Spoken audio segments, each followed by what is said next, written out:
What's up, everybody? It's Alex from Heavy New York. We are here at Alto Music in Middletown, New York for the SJC Clinic, and today we are here with Josh Emanuel of Issues. Thank you so much for your time today, man. Yeah, of course, man. Of course. Happy to be here. Yeah, it's great to have you here. So, first thing is always first, the new record, Beautiful Oblivion, scheduled to come out next month. Do you just want to give a rundown on how the making of this record was and the recording and all that fun stuff? Yeah, so it's a lot different than most of the records we've made in the past because we took a lot longer. In the past, we've written, like 14, 15 songs, and 12 or 13 of them will make it. This time around we wrote 50 or 45 to 50, at least verse and chorus ideas. So one, it took us a lot longer. Two, we were able to be a lot more thorough and just kind of fine-tune a lot of the things. We nitpick everything to death, so that's usually why it takes us so long. But all four of us are really proud of the record, and I think it's all of our favorite records as far as like what we've done with Issues. So. You ever worried that the songs that you leave out of the record are going to be on like a B-side record and just be the biggest hit you guys ever had? Yes, 100%. Because obviously, the four of us are all really involved with the writing process, and we're all very different people just naturally, and I think that's why our band sounds like it does, which is cool. But with that, we all have songs that we love, and some of those didn't happen to make it. So, but it doesn't mean they won't ever see the light of day. So you never know if it might be like an EP or next record. So yeah, we're prepared. Exactly. Now, you kind of, in a way, just answered this as the first question, but you don't consider this, I believe the last record was Headspace, right? Yep. So this isn't just like a direct follow-up to Headspace, right? You consider this record to be sort of like its own entity? Yeah, absolutely. I think just that with the nature of our band, I don't think that just the way we write and the way things kind of we tend to progress and push the envelope with things, I think every record kind of just sits in its own place. And this record, I think, really sounds like Issues. It's the record we've always wanted to write. We had a lot of freedom, and as far as like the screaming goes, we always get the question like, "Is it still heavy?" Which is so funny to me. But it was cool because during the writing process with Headspace, it was frustrating at times because there were some times we felt like, well, this song doesn't necessarily call for screaming, but we kind of had to put it in there. And with this time around, we were able to just assess each song and each part, as it came. And so it's a much more natural process. It's a much more dynamic record. I think it's the most progressive, weird record we've ever made, but it's also oddly the most accessible. Yeah. So it's a very cool contrast. Yeah, it's definitely my favorite. Yeah. So. Well, what I find unique is that I feel like Issues is like a fairly experimental band. It's not like you're death metal or metalcore or black metal or whatever on the periodic table of subgenres are. So it's fair to say you guys don't have a formula or a template. You like to try new things when making new music. Absolutely. Almost to the point where we shoot ourselves in the foot with it sometimes because we don't ever like to do the same thing twice. And a lot of our friends who will write with us sometimes are like, guys, you know this works. Just leave it alone. It's like, no, but what if? So. Again, that's probably why it takes us so long to write records, but it definitely, I think, is the reason, we sound like we do. Yeah. And, there's the next single, you will get another single before the record drops, and the next single, I promise, will probably be very polarizing. Good to know. Yeah. Good to know. So it's one of our favorites, I think. There you go. Yeah.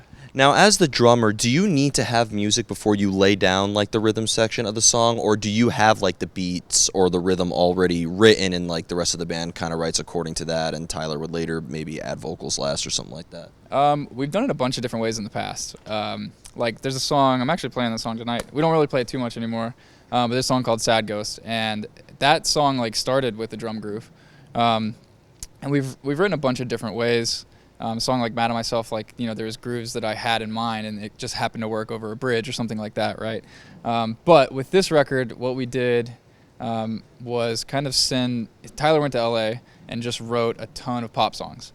And, would work with a producer, right, and just work, chord progression and top line. And so our process with this record was kind of different in the way that we really started with vocals first. And so we knew if you have a great song, like the core song itself, then we can kind of do a bunch of weird stuff instrumentally, and the song will still be great, And so before, there's a bunch of different ways. AJ would write a riff. AJ writes a lot of stuff, and with Tapping Out, for example, which is a single that's already out, Tapping Out instrumentally was completely written separate from the vocals, and they just happened to work perfectly together.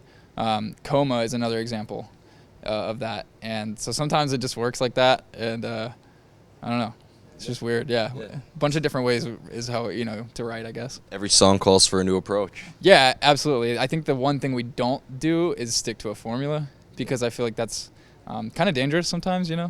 Well, I mean, a band like AC/DC or Cannibal Corpse or something like that, they could get away with that. But, like, there's some bands like Between the Buried and Me or you guys where, like, you never know what to expect. Yeah, and, we want to keep people on their toes. And I think our fans, hopefully by now, they kind of know to expect the unexpected. Yeah. And no matter what we do, it's always going to be genuine because, like, we always put the music first.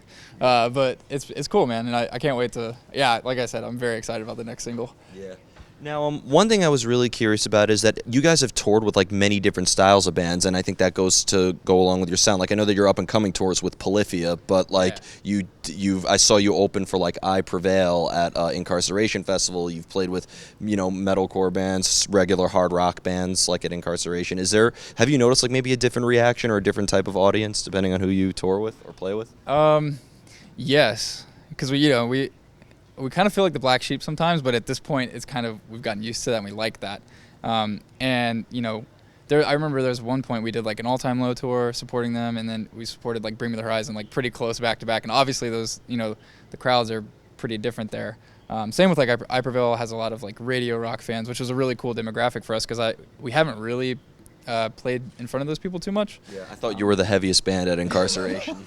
That's probably about you right. guys and Light the Torch. Yeah, that sounds about right. So, but what we do, when we were a younger band and we were like, man, like I don't know, we're direct supporting All Time Low, like we're like way heavier than any band on this tour. But I think what we learned that really works is just not to cater our set list to like a specific demographic of whatever it is, like just be us.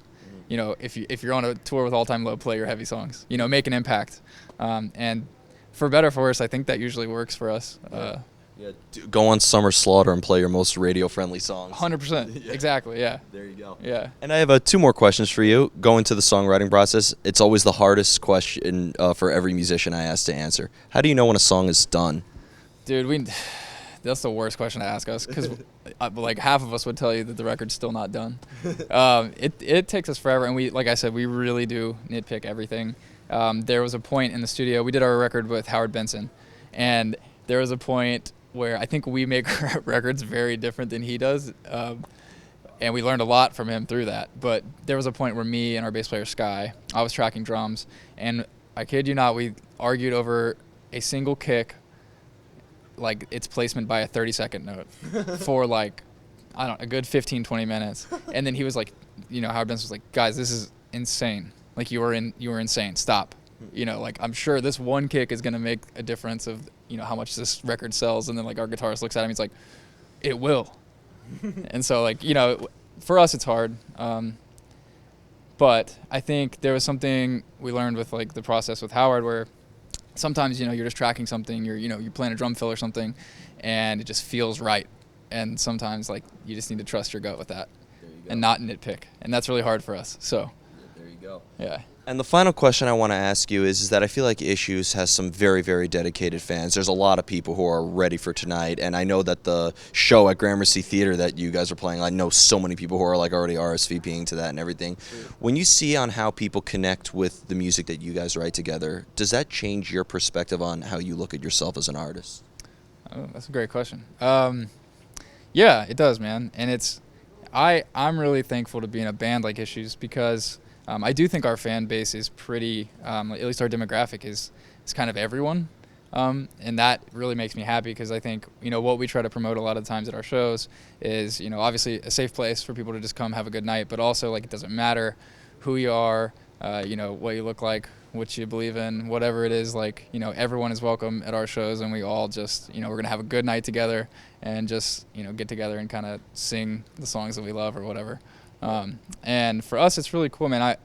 It always means a lot when people, tell us that, they let the music in and it helped in one way or another. And I don't know. Yeah, honestly, it's very, I'm thankful for our fan base and it is something special, honestly. So. Absolutely. And many of us are going to see that tonight. Yeah, man, I'm excited. Yep. So before we go, I'd like to thank you so much for your time. I know that you have the new record is scheduled to come out October 4th, right? That's right. That's right. Yeah. Yes. And And I know that you have the tour in December with Polyphia. Yep. I forgot the rest of the bands on the bill. Sleep Token is one of them. Yeah, we're excited about it. So it's us, Polyphia, Lil Aaron, and Sleep Token. Awesome. And if you're not familiar with any of those bands or artists, check them out. Sleep Token especially we're really stoked on that. Yep. Is there just anything else you would like to promote? I mean, obviously it's a brand new record coming out. I'd imagine we're going to be seeing a lot of you in 2020. Yeah, absolutely. I'm planning on doing playthroughs of the whole record for all the drum nerds. Also, we are doing a UK. It's like a 2-week UK run. It actually starts 3 days after the record comes out, so like October 7th or something. Okay. And that's with Lotus Eater. And those are like smaller, intimate shows. I actually think they're mostly. I think they're really close to selling out. So I'm stoked to go back to the UK because it's been a minute for us. So. Awesome. Well, thank you so much, man. Yeah, absolutely, man. Everybody, we are here with Josh of Issues. Beautiful Oblivion, out October 4th. This is Alex from Heavy New York. We will see you next time.